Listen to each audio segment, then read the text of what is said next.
15 अगस्त 1947 को भारत तो आज़ाद हुआ, लेकिन आज़ादी के साथ साथ पार्टीशन का भी दुख भारत के लोगों को झेलना पड़ा। आइए हम इस वीडियो में जानेंगे कि आखिरकार किन कारणों से भारत और पाकिस्तान का बंटवारा हुआ और पार्टीशन की नींव रखी गई, कहां से, क्या अंग्रेजी हुकूमत के मंसूबे कामयाब हुए, फूट डालो राज करो की नीति अपनाई गई। नमस्ते भारत, स्वागत है हमारे एक नए वीडियो में। सन 1857 की क्रांति से अंग्रेजों को यह मालूम हो चुका था कि भारत के लोगों को ज्यादा दिन तक हम गुलाम नहीं रख सकते। इसी को देखते हुए अंग्रेजों ने फूट डालो राज करो की नीति अपनाई। का मुख्य उद्देश्य यही था कि भारत के मुसलमान संप्रदाय और हिंदू संप्रदाय को अलग करके इनमें जो भारत के प्रति आजादी की मांग कर रहे हैं उनको तोड़ा जाए।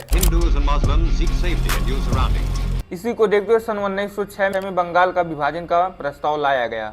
अंग्रेजों द्वारा प्रशासनिक सुधार का नाम देकर बंगाल को हिंदू और मुस्लिम बाहुल्य क्षेत्रों में बांट दिया, जिसने दोनों संप्रदाय के बीच मतभेद पैदा कर दिया। इसी बीच आगा खान और सलीमुल्लाह खान के नेतृत्व में 30 दिसंबर 1906 में बांग्लादेश की राजधानी ढाका में मुस्लिम लीग का गठन हुआ। इसका मुख्य उद्देश्य यही था कि मुसलमानों की बात अंग्रेजों के सामने रखना और अपने अधिकारों की मांग करना। अब भारत में दो संगठन हो चुके थे, एक तरफ मुस्लिम लीग तो दूसरी तरफ भारतीय राष्ट्रीय कांग्रेस। भारतीय राष्ट्रीय कांग्रेस जहां भारत की आजादी के लिए लड़ रही थी, वहीं मुस्लिम लीग अपने मुसलमान के अधिकारों के लिए ही लड़ रही थी। इसी को देखते हुए सन 1930 में टू नेशन थ्योरी की बात रखी गई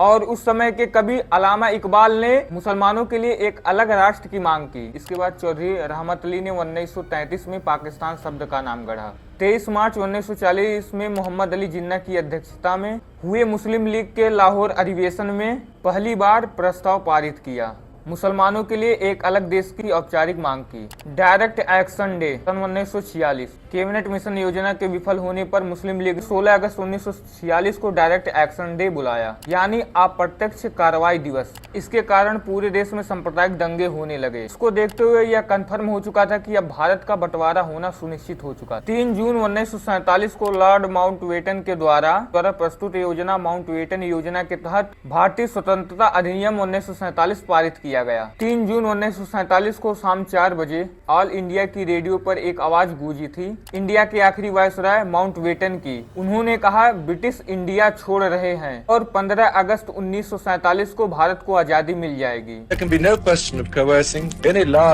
इसके बाद माउंटबेटन ने भारत के विभाजन की योजना पेश की। पार्टीशन शुरू होने से पहले यह मुद्दा उठा कि दोनों देशों का नाम क्या होगा। मोहम्मद अली जिन्ना अपने देश का नाम पाकिस्तान रखना चाहते थे, वहीं कांग्रेस इंडिया का नाम इंडिया ही रखना चाहती थी और कांग्रेस चाहती थी कि इंडिया का नाम इंडिया ही रहे। लेकिन जिन्ना को इंडिया शब्द से दिक्कत था, वो चाहते थे पाकिस्तान और हिंदुस्तान को मिलाकर इंडिया कहा जाए। दूसरी तरफ कांग्रेस के लोगों का कहना था जब इंडिया से ही अलग होकर पाकिस्तान बन रहा है तो इंडिया का नाम क्यों चेंज किया जाए। जवाहरलाल नेहरू ने यह बात माउंटबेटन को बताई और यह बात माउंटबेटन को अच्छी लगी और यह चीज उन्होंने एक्सेप्ट किया कि इंडिया का नाम इंडिया ही रहेगा, जिससे जिन्ना काफी ज्यादा नाराज हुए और पंडित जवाहरलाल नेहरू और जिन्ना में दूरियां बढ़ती चली गई। अब सवाल उठा कि दोनों देश का जब बंटवारा होगा तो बॉर्डर कहां पे निर्धारित किए जाएंगे। इसी को देखते हुए माउंटबेटन ने पंडित जवाहरलाल नेहरू और जिन्ना को साथ में लेकर बाउंड्री बनाने का प्रस्ताव रखा, लेकिन पंडित जवाहरलाल नेहरू और जिन्ना बंटवारा कर नहीं सके क्योंकि यह लोग कुछ जगहों को छोड़ नहीं पा रहे थे। इसी कारण से माउंटबेटन ने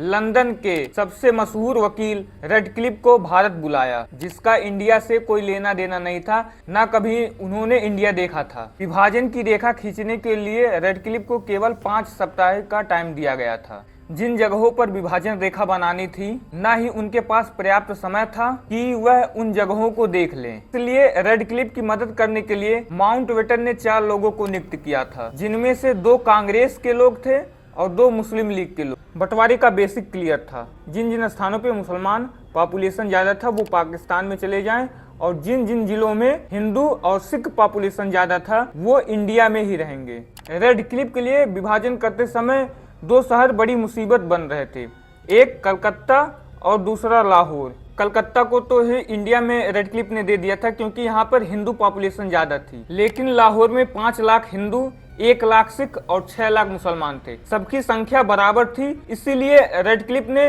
लाहौर को भी इंडिया में सम्मिलित करने का विचार रखा। लेकिन दोनों बड़े शहर अगर इंडिया में दे दिए जाते थे तो पाकिस्तान की आर्थिक स्थिति कमजोर हो जाती थी, क्योंकि पाकिस्तान के पास कोई विकसित शहर नहीं रह जाता। इसी को देखते हुए रेडक्लिफ ने लाहौर को पाकिस्तान को दे दिया था। रेडक्लिफ ने बाउंड्री बनाने अपनी 2000 की पाउंड की फीस लेने से मना कर दी थी। आखिरकार बाउंड्री कमीशन की रिपोर्ट आ चुकी थी और 13 अगस्त 1947 को माउंटबेटन को रेडक्लिफ ने बाउंड्री वाल की कमीशन की रिपोर्ट सौंपी। माउंटबेटन ने यह रिपोर्ट न ही किसी कांग्रेस के नेता को दिया और ना ही मुस्लिम लीग के किसी नेता को दिया। वो जानते थे कि कहीं ना कहीं मुस्लिम लीग के लोग और कांग्रेस के लोग नाराज हो सकते हैं, इसीलिए माउंटबेटन ने यह रिपोर्ट अपने पास सुरक्षित रख लिया था। अब वह दिन आया 15 अगस्त 1947 की सुबह, जब पूरी दुनिया इंडिया और पाकिस्तान की आजादी का जश्न मना रहे थे।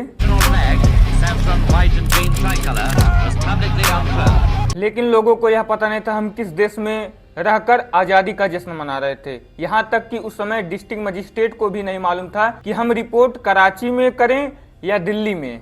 माउंटबेटन ने इंडिया के प्रथम प्रधानमंत्री पंडित जवाहरलाल नेहरू और उस समय के पाकिस्तान के प्रथम प्रधानमंत्री लियाकत अली खान को बाउंड्री कमीशन की रिपोर्ट सौंपी।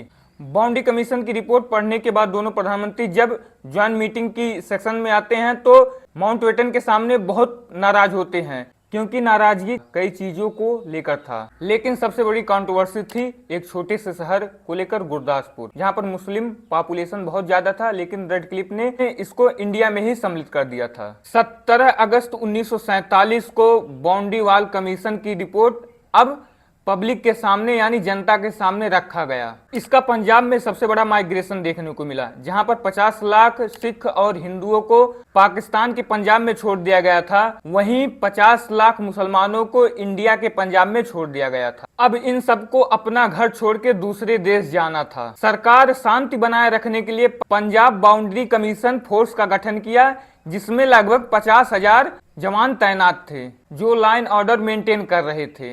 अब चालू हुआ भारत का सबसे बड़ा नरसंहार ट्रेनों से, जिसे गोश्त ट्रेन भी कहा गया। अमृतसर स्टेशन पे लाहौर से आने वाली 10 डाउन एक्सप्रेस से कोई उतरा तक नहीं। दरवाजा खोला गया तो पता चला ट्रेन लाशों से भरी हुई है और ट्रेन की बोगियों की दीवारों पर लिखा हुआ था, this train our independence gift to Nehru and Patel. लाशों से भरी ट्रेन दोनों तरफ से आ रही थी। इस नरसंहार की खबर कलकत्ता न पहुंचे, इसका डर माउंटबेटन को लग रहा था, इसलिए उन्होंने जुलाई के महीने में गांधी जी के पास गए और अगस्त के ही महीने में गांधी जी कलकत्ता पहुंचे। उन्होंने बेलिया के हैदरी हाउस में रहने का निर्णय लिया। साथ में उनके शाही सुहरावर्दी थे जो कलकत्ता के प्रधानमंत्री थे। उनको साथ में रखने का यह मुख्य उद्देश्य था, क्योंकि गांधी जी और शाही सुहरावर्दी दोनों एक रहेंगे तो यह काफी ज्यादा अच्छा रहेगा। इसी को देखते हुए गांधी जी ने शाही सुहरावर्दी से 2 शर्त रखा। पहला शर्त यह था कि अगर बंगाल में कोई भी हिंदू मारा गया तो हम उस पे आमरण अनशन करेंगे। दूसरा, शाही सुहरावर्दी को गांधी जी के साथ उनके घर में ही रहना पड़ेगा, बिना किसी सिक्योरिटी के या बिना किसी हथियार के। शाही सुहरावर्दी को सभी शर्तें मंजूर थी और वह गांधी जी के साथ रहने लगे। 16 दिनों तक कुछ नहीं हुआ, लेकिन धीरे धीरे पंजाब के नरसंहार की खबर कलकत्ता पहुंच गई और हैदरी हाउस के बगल में ही ट्रक पर बम फेंका गया जो बंगाल के मुसलमानों को ले जा रहा था। गांधी जी घटना स्थल पर पहुंचे और वहीं से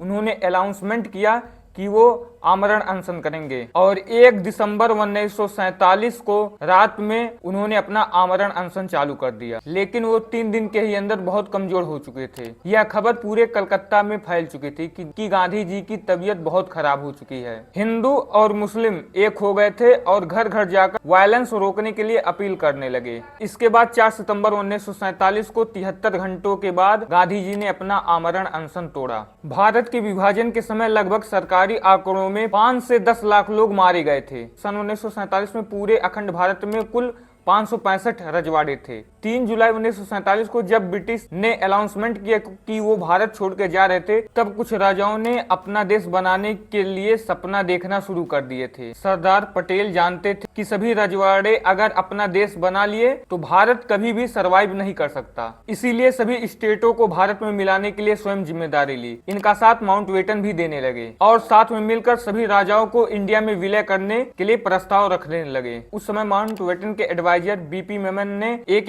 राजाओं से मिलकर विलय करने की नीति बनाई। इसी के चलते बहुत सारे राजा इंडिया में विलय करने के प्रस्ताव को स्वीकार किया, लेकिन जूनागढ़, जम्मू कश्मीर और हैदराबाद ये अपना अलग देश बनाना चाहते थे। जूनागढ़ के राजा महावत खान पाकिस्तान में मिलना चाहते थे। यह खबर पटेल को जब मालूम चला तो उन्होंने सेना भेजकर जूनागढ़ को चारों तरफ से घेर लिया, जिसको देखकर जूनागढ़ के राजा महावत खान अपने प्लेन से कराची भाग गए।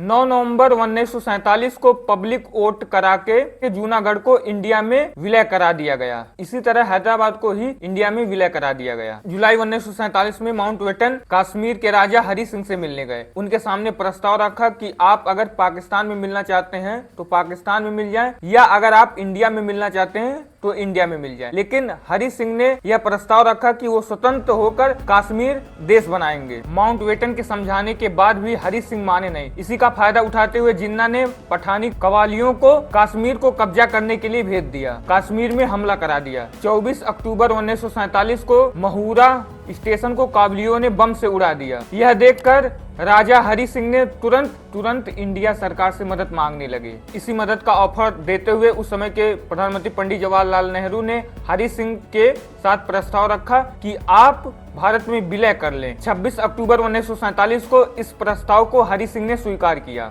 और 27 अक्टूबर 1947 की सुबह इंडियन आर्मी का और पहला मेजर ऑपरेशन शुरू हुआ। इंडियन आर्मी के आते श्रीनगर सेफ हो चुका था। इंडियन आर्मी ने 8 नवंबर बारामूला को भी अपने अंडर में ले लिया था। 4 दिन बाद महूता को भी अपने कब्जे में ले लिया था और अगले दिन उरी को भी कावालियों से मुक्त करा दिया गया था। और 1 जनवरी 1948 को माउंटबेटन की सलाह पर इंडिया कश्मीर का इशू यूनाइटेड नेशन में ले गया। इसके 1 साल बाद 1 जनवरी 1949 को एक लाइन खींच दी जाती है, जिसको हम लाइन ऑफ कंट्रोल कहते हैं। कश्मीर जो पूरा इंडिया का था, उसके एक हिस्से पर पाकिस्तान का नाजायज कब्जा आज भी है। यह था विभाजन की पूरी कहानी। आप लोगों को यह वीडियो कैसा लगा? वीडियो अगर अच्छा लगा तो वीडियो को लाइक कीजिएगा, चैनल को सब्सक्राइब कीजिएगा और वीडियो को अपने दोस्तों के पास जरूर शेयर कीजिएगा।